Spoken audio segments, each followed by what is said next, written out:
Irmãos,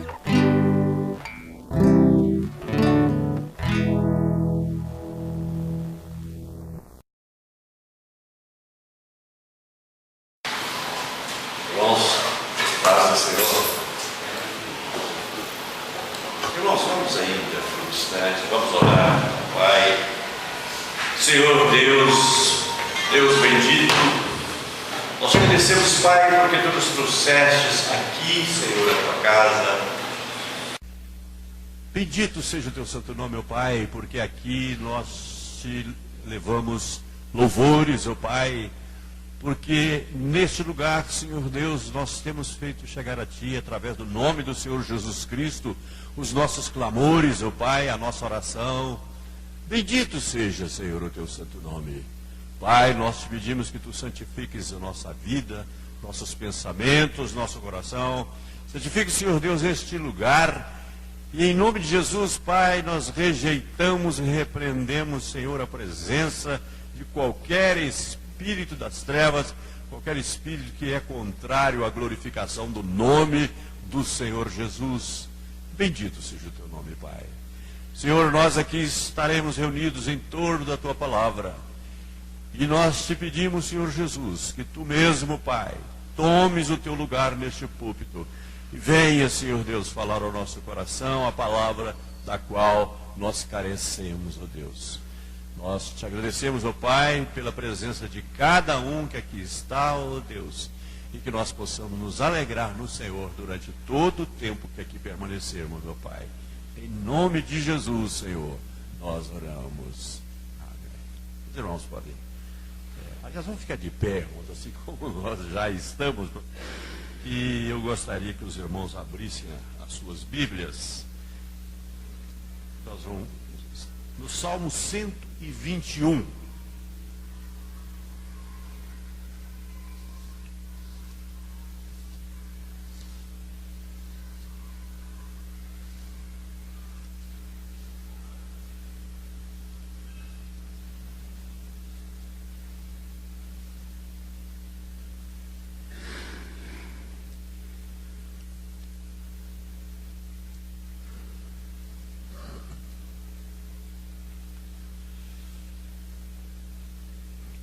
Salmo 121.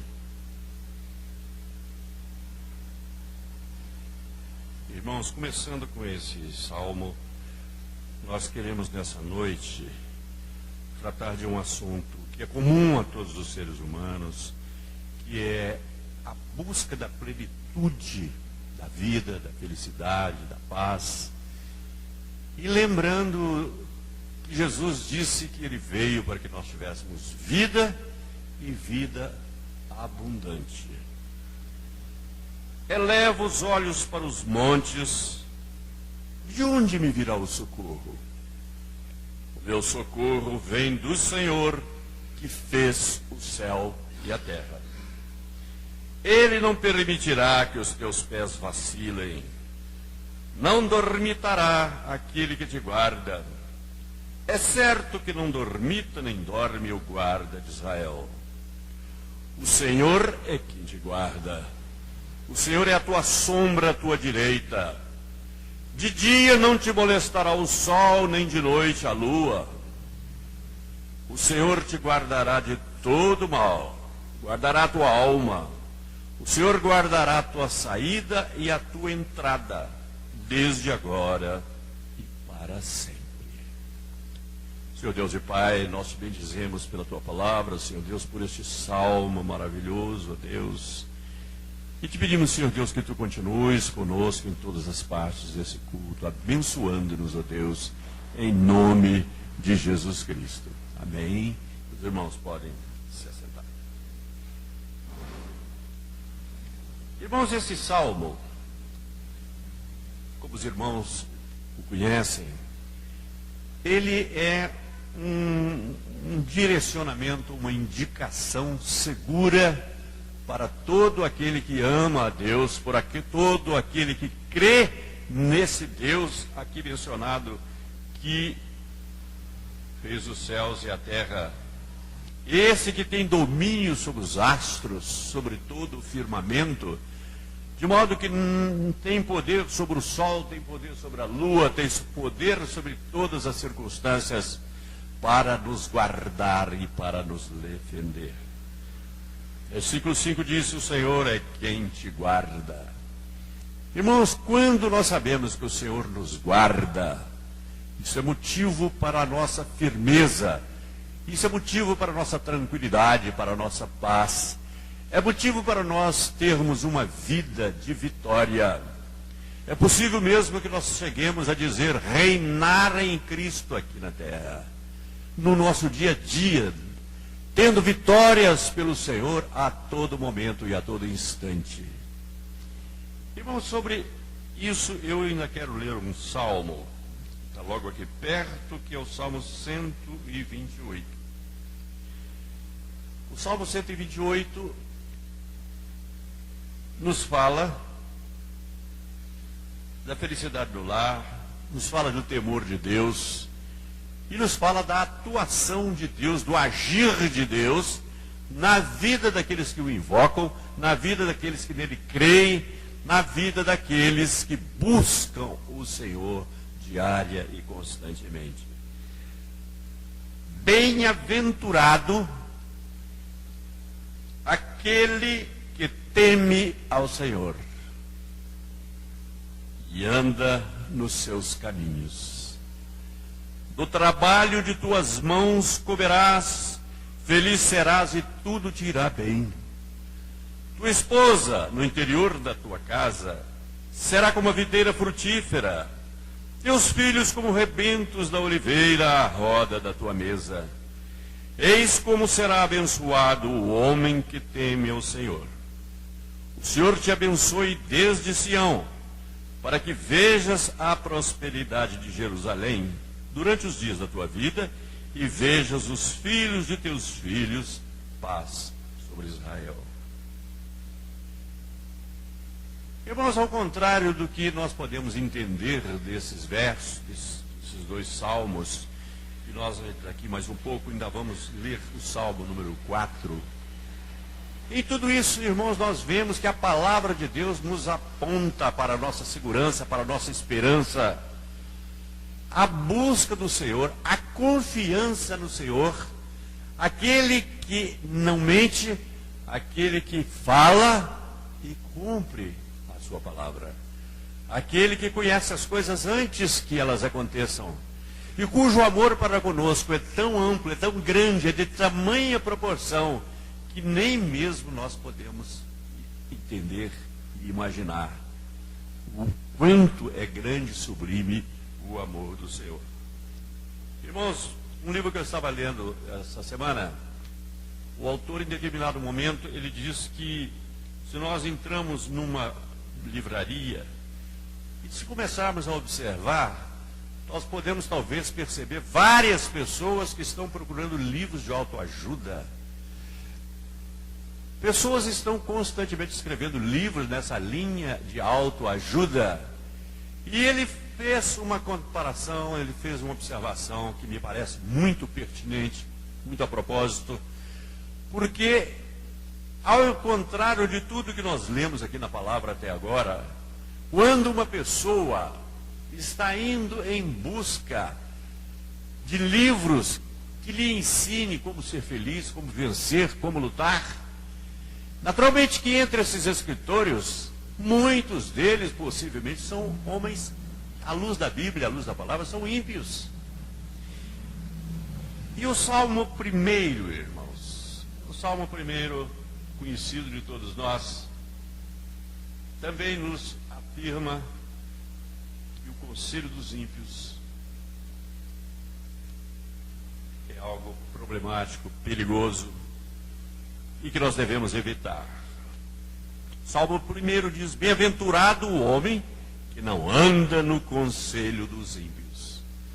Quantas vezes nós, seguindo uma expressão, uma palavra, algo que um grande homem, que um sábio, reconhecido mundialmente pelo seu conhecimento, algum filósofo, faz às vezes alguma afirmação e ela é contrária à palavra de Deus, e até mesmo nós que somos cristãos, Às vezes impomos ao nosso comportamento a opinião que veio de uma fonte que não é uma fonte pura. A verdadeira água da vida é a palavra de Deus. Qualquer pensamento que seja diferente daquilo que a palavra nos ensina não é de Deus, consequentemente é de inimigo de Deus, e nós não podemos seguir pensamento de quem quer que seja, por mais coroado, por mais glorificado que seja aos olhos dos homens. Bem-aventurado o homem que não anda no conselho dos ímpios, não se detém no caminho dos pecadores, nem se assenta na roda. Na versão da Bíblia que o pastor me deu, esse versículo lá consta de um pouquinho diferente, e eu acho até melhor, porque ele diz assim: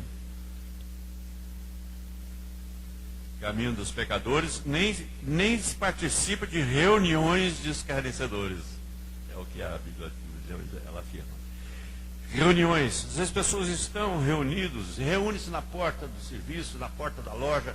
Em muitos lugares as pessoas acabam em conta e começam a conversar coisas que não são boas, que são contrárias ao temor de Deus. Antes tem o seu prazer na lei do Senhor, e na sua lei medita de dia e de noite. Ele é como árvore plantada junto à corrente de águas, que no devido tempo dá o seu fruto, e cuja folhagem não murcha, e tudo quanto ele faz será bem sucedido. Os ímpios não são assim, são, porém, como a palha que o vento dispersa. Por isso, os perversos não prevalecerão no juízo, nem os pecadores na congregação dos justos. Pois o Senhor conhece o caminho dos justos, mas o caminho dos ímpios perecerá. Irmãos, o que nós estamos afirmando é que nós que somos do Senhor, nós que fomos remidos pelo sangue de Jesus, nós que, por crermos no Evangelho do Senhor Jesus, recebemos o poder de sermos chamados filhos de Deus, a nossa condição já é definida claramente, é do Senhor que nós vamos buscar solução para os nossos problemas, para os problemas dos nossos parentes, para tudo aquilo que nós temos como algum problema, alguma coisa, é ir ao Senhor, porque o Senhor Jesus fez obra completa. Tudo está consumado, foram as palavras do Senhor ao entregar o seu Espírito. Tudo está consumado. Irmãos, as promessas que o Senhor tem nos dado, a nós que cremos, elas são... Ou então, voltando àquela ideia de pessoas que buscam em outras pessoas conselho, que buscam em livros de autoajuda e essas coisas todas, ele compara, esse autor, a autoajuda como uma pessoa que caísse na água, não soubesse nadar, o que ele iria adiantar, tudo que ele leu a respeito de como salvar-se de um afogamento. Porque ele, na verdade, leu as instruções para agir nessa ou naquela situação, mas o que nós precisamos, em qualquer circunstância, a que se possa assemelhar a um afogamento, a um perigo iminente, é de alguém que saiba nadar e que esteja disposto a pular dentro d'água e nos retirar. Ele precisa de um Salvador. Por isso muito conselho, por isso muita opinião, por isso muita religiosidade desce daquela forma, não nos conduzem a cairmos de joelho diante de Jesus, o Salvador, para clamar a Ele, porque Ele tem domínio sobre todas as coisas. Ele tudo pode, Ele tudo fez, e as promessas estão na palavra de Deus para nós, para nossos filhos, para os filhos de nossos filhos. Nós temos um caminho novo através do sangue de Jesus para entrarmos na presença do Pai e clamarmos a Ele, sabendo que tudo Ele pode, e certamente a palavra diz, ela afirma, de capa a capa, que nós temos da parte de Deus solução para todo aquele que busca no seu coração. Irmãos, há um texto que está mais ou menos relacionado com o que nós estamos dizendo, e que fala em sacrifícios de justiça. Nós precisamos, aquele que crê, ele precisa. Alguém pode perguntar, mas que tipo de sacrifício que ainda pode ser feito? Claro, nós não vamos discorrer sobre isso, existem muitas coisas que nós podemos sacrificar, mas o sacrifício de justiça, ele não tem, antes era o sacrifício, segundo a lei de Moisés, de animais, com derramamento de sangue, em lugar daquilo. Era um pagamento provisório, era um pagamento que tinha que ser renovado todo ano pelo sumo sacerdote, mas Jesus Cristo já realizou definitivamente a questão sacrificial, porquanto Ele próprio se deu em nosso lugar. Ele morreu por nós, aquela morte terrível, no sofrimento atroz, no sofrimento também moral, porquanto todos os pecados nossos. Irmãos, se nós fosse parar para pensar agora, nesse momento, em algum pecado que muitas vezes nós já pedimos perdão ao Senhor e que poderiam estar na nossa memória, é sempre motivo de tristeza e de vergonha. E Jesus estava com esse e outros pecados e de toda a humanidade sobre si naquele momento atroz lá na cruz do Calvário. Irmãos, hoje o sacrifício de justiça não é mais nós imolarmos um animal e usarmos o seu sangue, como era na lei de Moisés, porque Jesus Cristo já realizou toda a obra salvífica do que dependia da sua vida, da sua entrega, do seu sangue puro derramado ali na cruz. Irmãos, nós temos acesso direto à ajuda de Deus. Nós não precisamos seguir o caminho dos ímpios. Nós não precisamos e nem devemos seguir o exemplo mau. Irmãos, existe um termo da antropologia que é aculturação. E a aculturação significa quando uma cultura é colocada ao lado da outra e uma absorve a outra. Então, uma é a cultura e a outra é aculturada.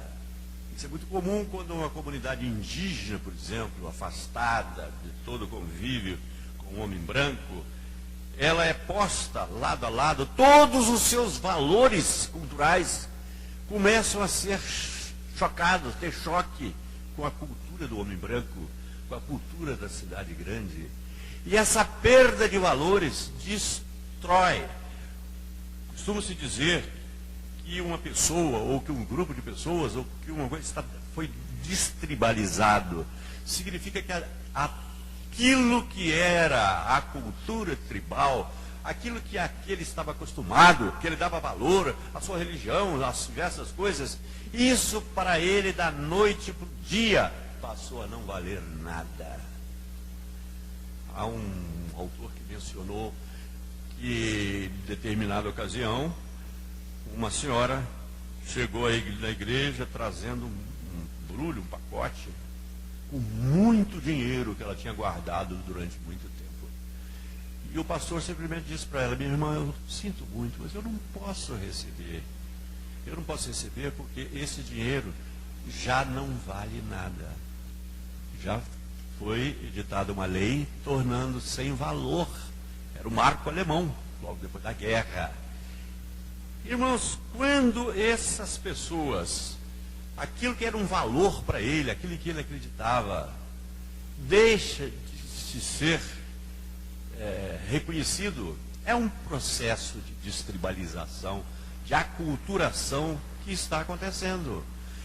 E nós, às vezes, podemos, irmãos, ao invés de levar os nossos valores, os valores cristãos, para a nossa família, para as outras pessoas. O que nós temos feito é ir absorvendo valores que não tem nada que ver com os valores cristãos.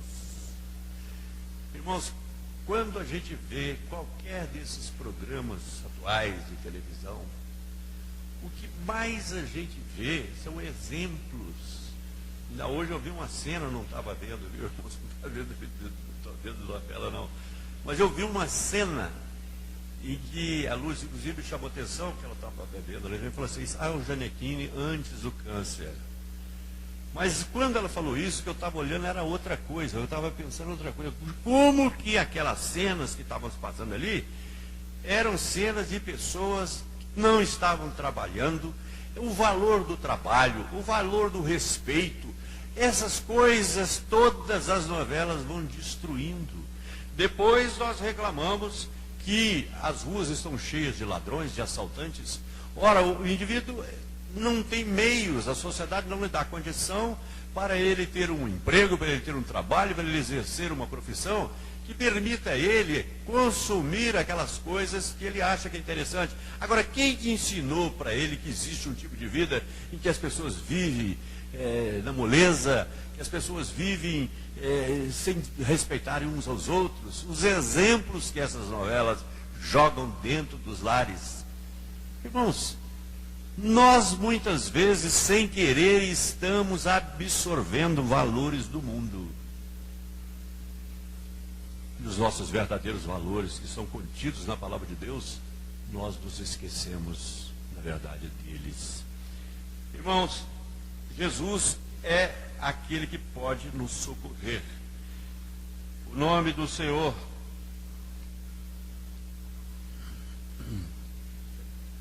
quando nós estamos orando, quando nós estamos clamando, esse nome que em hebraico, muitas de nós aqui temos ouvido isso muito ultimamente, é Yeshua, né? Esse Jesus está ao nosso alcance. Mas o que o diabo fala? O diabo vem e coloca na nossa cabeça que nós não temos direito de ir à presença do Senhor, porque nós somos pecadores, porque nós não estamos agindo bem. Ele nos acusa, e isso rebate lá dentro da nossa cabeça. Mas, irmãos, eu tenho uma experiência que muitos irmãos aqui já me viram falar sobre ela, a título de testemunho, a título de exemplo verdadeiro. Um dia eu estava saindo do meu escritório, na rua Goitacazes, a rua Espírito Santo, para passar em frente à igreja de São José, dobrar ali a rua Tupis e chegar ao edifício, eu não sei nem se eu vou lembrar o nome dele agora, era um prédio pequenininho, edifício Cruzeiro. Nós temos história de lá. E eu estava mais ou menos, antes de atingir a rua Espírito Santo, uma voz falou: você está indo orar pelos outros, Deus não está ouvindo suas orações? Irmãos, uma palavra dessa, vinda de sopetão, é a mesma coisa com coice. Deixa a gente. Mas, irmãos, a misericórdia de Deus, a graça de Deus se manifesta numa hora como essa. Porque o Espírito de Deus, porque não pode ser da minha cabeça, porque eu não teria capacidade de tão rapidamente dar uma resposta, mas uma outra voz me disse o seguinte: o que se passa entre eu e Deus é assunto de pai e filho. E eu estou indo pedir a meu pai para abençoar outras pessoas, porque eu estava indo para uma reunião de oração, estava indo para orar. Irmãos, esse Jesus nos garante que as nossas orações são ouvidas. Podem não ser ouvidas no momento que nós determinamos, que achamos que seria o momento adequado. Pode também não vir do jeito, e pode até que não aconteça aquilo que nós estamos pedindo. Mas o Senhor está presente. O Senhor está do nosso lado. E a ideia é essa, é que tudo está consumado.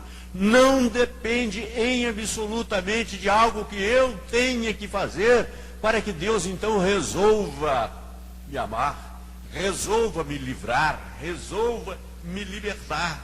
Irmão, não há nada que eu possa fazer e nem precise fazer. O que nós precisamos fazer é ir ao Pai, é clamar ao Senhor, é nos afastarmos do pecado. No livro de Atos, logo lá pelo início do livro de Atos, nós vemos o texto que diz que nós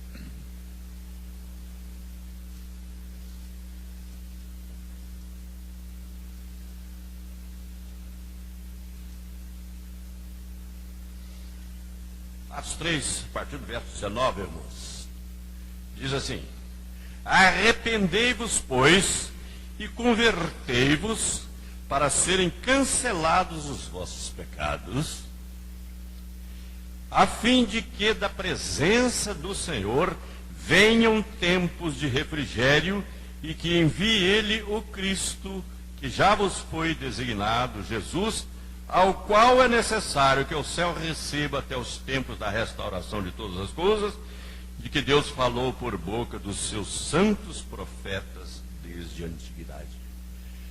Irmãos, uma coisa que nos separa de Deus é o pecado. Por isso é necessário que nós tenhamos uma vida de santidade. A palavra diz: sede santos, porque eu também sou santo. É fundamental, irmão. Sem santidade ninguém verá a Deus. Deus é santo. É por isso que nenhum de nós pode ver a face do Senhor até o dia que estivermos totalmente santificados, livres de todo pecado, livres de todo mal. Desse dia nós estaremos face a face com o Senhor nosso Deus. Mas enquanto isso, Deus mesmo diz que Ele não tem o seu braço encolhido, de modo que Ele não possa abençoar, e nem os ouvidos tambados, de modo que Ele não possa ouvir as nossas orações. Mas Ele afirma: mas os vossos pecados fazem separação entre vós e o vosso Deus. Irmãos, Jesus já resolveu o problema do perdão, o problema da salvação na cruz do Calvário. O que nós precisamos é clamar ao Senhor. Por isso que eu te pedi, André, se você tivesse jeito de a gente cantar o nosso corinho 129, estaria bem a propósito. É que nós temos o direito e devemos de clamar por tudo aquilo que Jesus conquistou na cruz para nós. É direito nosso, é herança. Nós fomos feitos herança, juntamente com Cristo, de toda sorte de bênçãos. Nós, diz a palavra, já estamos assentados com Cristo nas regiões celestiais. E Jesus está sentado à direita do Pai. Isso não quer dizer que nós já estamos lá, mas nós somos filhos. Lá no Apocalipse há uma palavra que afirma que nós viveremos e reinaremos com Cristo no seu reino milenar. Viveremos e reinaremos com Cristo. A igreja é a rainha, o Senhor é o rei. Mas, irmãos, isso não é tanto para o futuro. O nosso viver tem que refletir isso. E se nós não vivermos em vitória, é porque alguma coisa está errado, porque nós não estamos entendendo a graça. A graça é favor imerecido.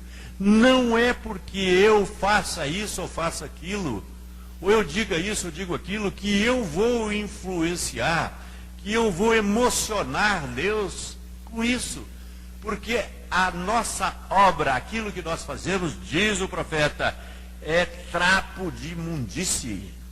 E aquilo que se é referido ali como trapo de imundície, irmãos, eram os panos que recobriam aquelas feridas que não saravam, porque ninguém conhecia o que era aquilo, e não havia um tratamento, uma terapêutica específica para aquelas enfermidades. Mas nós sabemos muito bem o que é um pano retirado de uma ferida, de uma coisa nojenta.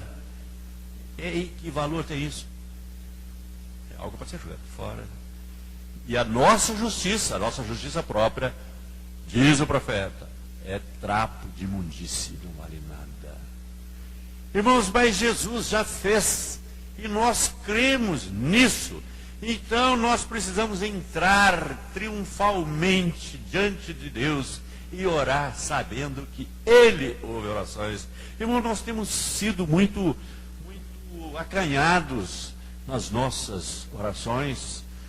Nós podemos orar por coisas muito maiores do que nós temos orado, porque o poder está aí, muito vale pelos seus efeitos a oração dos justos. Irmãos, que Deus nos abençoe, que nós sejamos verdadeiros vencedores por Cristo em tudo, mantendo a intimidade com o Pai. Irmãos, nós sabemos, a Bíblia fala de 2 irmãos, filhos de um homem rico. Um deles entrou na presença do pai e pediu a parte da herança dele. E o pai deu. O outro não pediu. O outro não entrou na intimidade do pai para pedir alguma coisa, mas depois reclamou. O senhor nunca me deu um bezerro cevado para eu fazer uma festa com os meus amigos. E o pai disse para ele: mas meu filho, você sempre esteve aqui junto comigo, tudo era seu, por que você não fez? Por que você não pegou, não se apropriou das coisas que eu criei para você e para o seu irmão? Mas ele achava que tinha que fazer alguma coisa. Ele trabalhava noite e dia para o pai, achando que com isso o pai iria ser grato a ele. E na verdade, os irmãos sabem que quem foi glorificado naquela situação foi o filho pródigo, ou seja, aquele que foi e que voltou. Aquele que estava na presença do pai e depois saiu, mas buscou a presença do pai novamente. Ele é que recebeu roupas novas, um anel no dedo e uma festa. Irmãos, o que nos espera na presença do Pai é isso. É uma festa, é uma alegria, é a solução de tantas e tantas coisas. Bendito seja o nome do Senhor, irmãos. Que Deus nos abençoe, em nome de Jesus. Pai, nós te agradecemos, Senhor Deus, porque somos filhos. Porque o teu amor, Senhor Deus, para conosco é tão grande. Mas, Pai, perdoa-nos por não estarmos, Senhor Deus, orando mais, clamando mais. Nós falamos, comentamos como o mundo comenta sobre os problemas do país, sobre a questão de segurança no país. Mas, Pai, nós podíamos estar participando efetivamente da verdadeira obra de libertação desse país, se estivéssemos entrando mais na tua presença, na tua intimidade e clamando a ti, Pai Santo, porque tu és galardoador, Senhor Deus, daqueles que te buscam, daqueles que te temem. Louvado seja o teu nome, meu Pai. Mas nós te agradecemos, ó Deus, porque até aqui o Senhor tem nos ouvido. Faze, Senhor Deus, com que nós sejamos verdadeiramente uma comunidade, ó Pai Santo, de intercessão, de amor pelo próximo, ó Pai. Ao invés, Senhor Deus, de nos preocuparmos se os nossos próximos, nossos vizinhos aqui de bairro, se gostam de nós ou não, se nos querem ou não, ó Pai, dá que nós tenhamos uma visão ampla, plena, do que nós podemos fazer por essas pessoas, ó Pai, contando como nós contamos com a possibilidade de te pedir, de clamar, ó Pai Santo, a Ti que é o nosso Pai. Porque pela graça é que nós somos salvos, ó Deus, pela graça, Pai Santo. Não é algo que nós mereçamos e nem é algo que nós fizemos pelas nossas mãos. Mas continua abençoando-nos, ó Pai. Corrige, Senhor Deus, os nossos erros. Dá-nos, Senhor Deus, mais disciplina, mais amor. Enche-nos da Tua graça, mais e mais, ó Pai. E toda a honra e toda a glória, Pai, a Ti sejam dadas, Senhor, em nome de Jesus.